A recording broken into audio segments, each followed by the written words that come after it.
Hi guys, let's talk about the election that happened yesterday.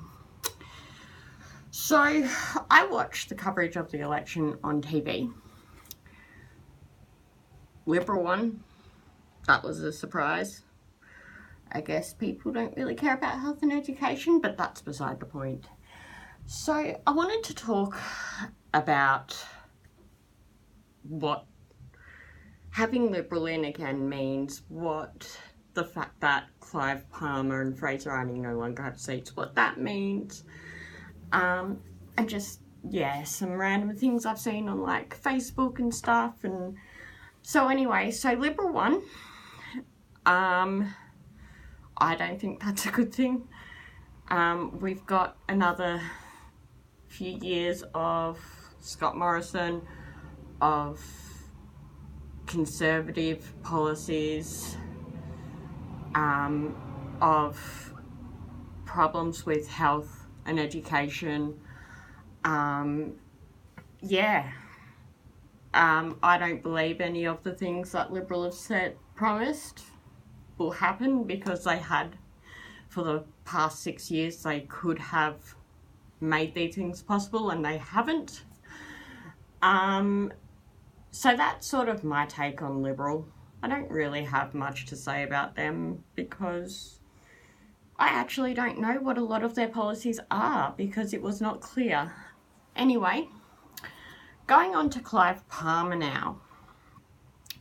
So Clive Palmer spent like between $60 and $80 million on his campaign, I believe it was.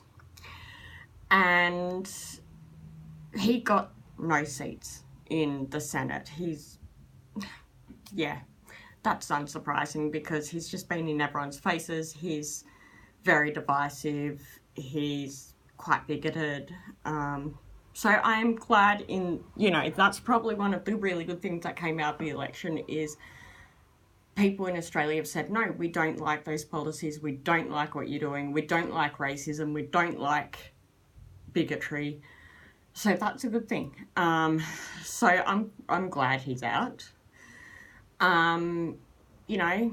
He spent a lot of money on his election campaign, all for nothing.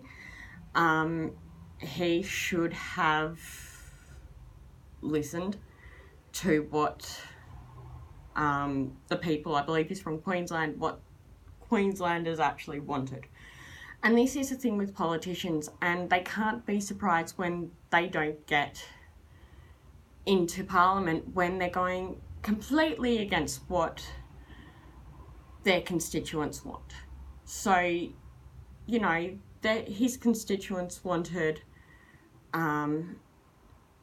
pretty much what Labor was offering, I believe it was. They didn't want the divisiveness from which Clive Palmer was offering. They didn't want, his bigotry and all of that.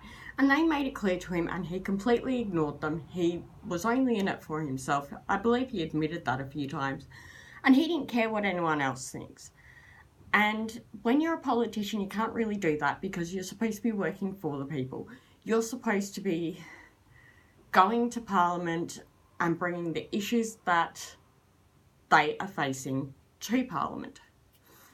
Anyway, and then there's Fraser Anning. Now, this should come as no surprise to anyone at all that Fraser Anning does not have a seat. He got in last time on a technicality. He's been very racist. The people in his party have been convicted of various crimes, including like quite violent crimes like assaulting a police officer and RSPCA inspector, animal cruelty. And I think people realise that's not the person they want. He's been banned from Facebook and Twitter several times because of the hate speech. I'm sure everyone remembers in his maiden speech in Parliament, he used, the last solution and didn't really care,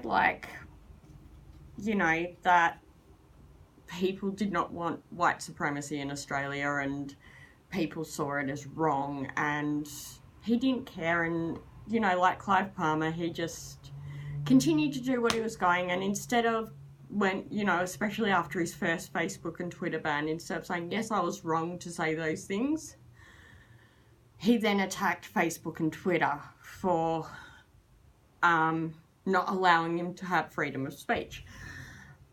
But that's another issue. Freedom of speech is, yes, you are entitled to your opinion, but you cannot break laws. You cannot break community guidelines, which you agree to when you sign up for things like Facebook and Twitter.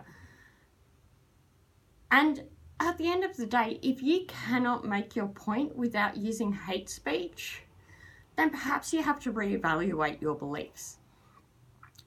So I'm glad he's gone. I think, and I've seen it on Facebook, like it's really blown up and everyone's really happy he's gone. But then his followers have said, oh, well, the votes were changed. No, just because you agree with him does not mean the majority of people will. And the majority of people saw sense and saw what he was doing and saw how harmful that would be to Australia. Anyway, that's my views on the election. Let me know what you think below. We'll see how the next few years go with Scott Morrison. Hopefully we don't get another change of leadership. All right, see you guys.